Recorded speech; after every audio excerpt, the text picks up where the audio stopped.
En un mundo que evoluciona rápidamente, la forma en que educamos a nuestros futuros líderes, pensadores e innovadores también debe transformarse.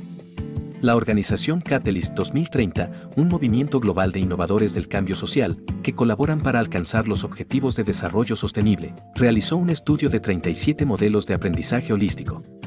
Basado en este estudio, hoy exploramos 5 principios fundamentales de tendencias sobre la educación a nivel mundial. Número 1. Modelos enfocados en el aprendiz.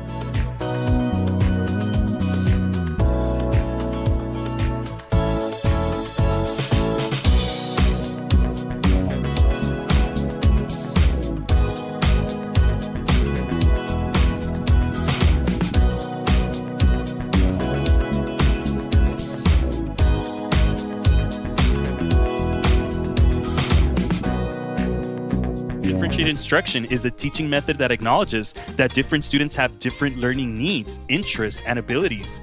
For example, if you have a student who is an auditory learner, they may benefit from lectures or audio recordings. Similarly, if you have a student who is a visual learner, they may prefer diagrams or videos. If you're teaching a unit on the American Revolution, you can group students based on their readiness level. Students proficient in history can work on primary source analysis, while struggling students can work on basic comprehension. Provide multiple ways for students to learn and demonstrate their understanding of the material. You can offer different types of assignments, such as written or oral reports, group projects, or digital presentations. When doing project-based learning, or PBL, the students sit in groups. Mrs. Do then gives each group 20 strands of uncooked spaghetti, scotch tape, a cotton thread, and some marshmallows. Then they are told they have 18 minutes to build the highest possible structure that could hold up the spongy confection. With Mr. Listen, all kids might learn something about towers, a few might learn some engineering, and one could, in theory, learn to construct an ideal tower structure. But just a week later, most will have forgotten everything. Mrs. Do's Marshmallow Tower Challenge activated the kids' brains in various areas and taught the children something about construction, creativity, physics, and teamwork.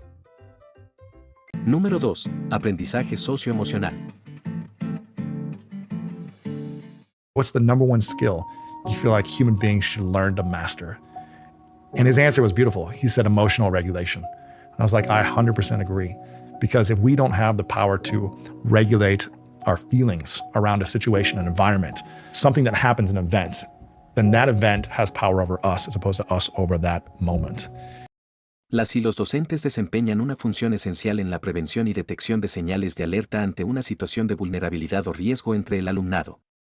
Es imprescindible poner a su disposición los conocimientos, el tiempo y los recursos necesarios para poder prestar atención a cambios sutiles, observables desde la escuela, que puedan aparecer entre el alumnado ante situaciones vitales estresantes, experiencias adversas o por factores personales como la baja tolerancia a la frustración, la tendencia al perfeccionismo o a la autoexigencia. Número 3. Aprendizaje para la vida profesional. Esta generación de estudiantes se encuentra desarrollándose dentro de lo que se conoce como Industria 5.0, descatada por el acceso a grandes cantidades de datos que permiten personalización de soluciones de manera masiva, así como la integración de sistemas digitales y lenguaje humano. Probably recall, over the course of the last 10 years, 15 years, almost everybody who sits on a stage like this would tell you it is vital that your children learn computer science. Everybody should learn how to program. And in fact, it's almost exactly the opposite. It is our job to create computing technology such that nobody has to program. And that the programming language is human. Everybody in the world is now a programmer. That's what we're finding. The definition I like to use with my students is that prompt engineering is the technique of crafting effective input queries that guide AI models like ChatGPT to produce desired outputs. And you can do just about anything with AI and ChatGPT. It's not just text. And again, because I love data, a third of businesses in the US plan to hire prompt engineers this year. Otras tendencias en el futuro de carreras profesionales son todo lo que se conoce como energía verde. Esto incluye energías renovables o alternativas, así como todos los avances en vehículos eléctricos, el desarrollo de prácticas de agricultura sostenible e hidropónica, avances en procesos de reciclaje y la captura de dióxido de carbono. The city of Barcelona in Spain has implemented an AI-powered waste management system. It's like having a superhero for waste collection. Sensors embedded in waste bins monitor fill levels, and AI algorithms swoop in to analyze this data. The result? optimized waste collection routes that reduce fuel consumption and carbon emissions. Thanks to this system, the city has achieved a remarkable 23% reduction in collection vehicle distances and significant cost savings. Número 4. Aprendizaje integrado a la comunidad, también conocido como community-based learning. So here we have an example. Children actually talking to local traders, local craftsmen, even learning by doing from them so that they can feel and touch the materials and understand what the craftsman is going through, and investigate from the craftsmen whether their trades have been affected by imported goods, which are much cheaper, and why do they keep their prices higher even though they are much cheaper imported goods coming in. And the tradesman might explain to them the challenges he faces, the amount of time he puts in for a handcrafted good, etc. And the children are asked, how do you resolve this problem? What would you do in this circumstance?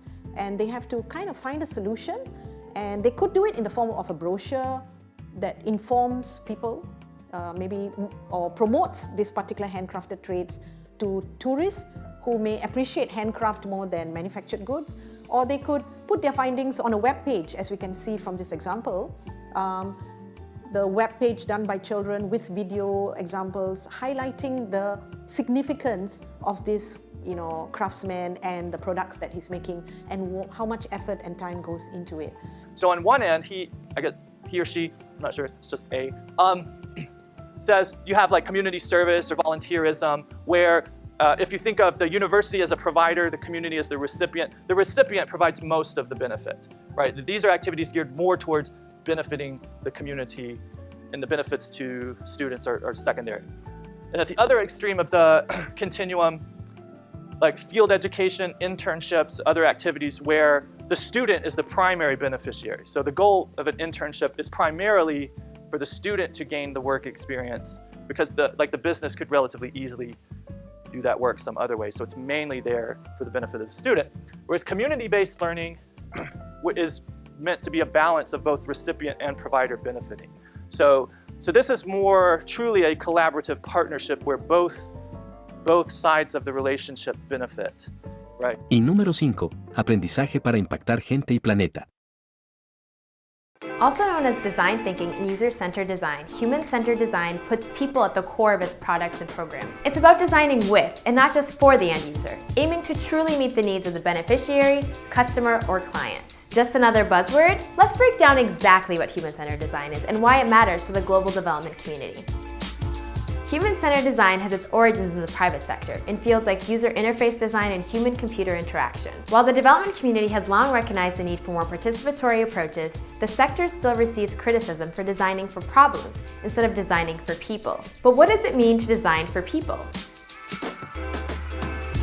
Before creating a solution, development professionals must thoroughly understand the problem by engaging with communities and individuals, spending time with them, listening to their concerns, and understanding the specifics of their lives. This process involves the rigorous collection of qualitative data, which is turned into deep insights about a target audience and then is used to design a set of workable, personalized, data-driven solutions for each specific community or country. This means it's inherently built from what works in a given context, instead of trying to adapt an existing solution to fit unique circumstances. The next stage of human-centered design is prototyping.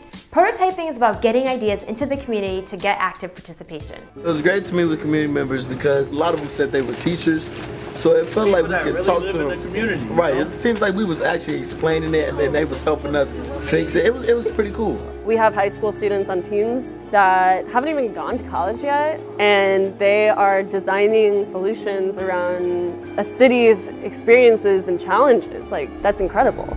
The people who engage in these projects get to learn so much more about their community than they ever would before. They get to work with these community members and really start to identify as community members themselves. And I think that is core to the fabric of our country and the success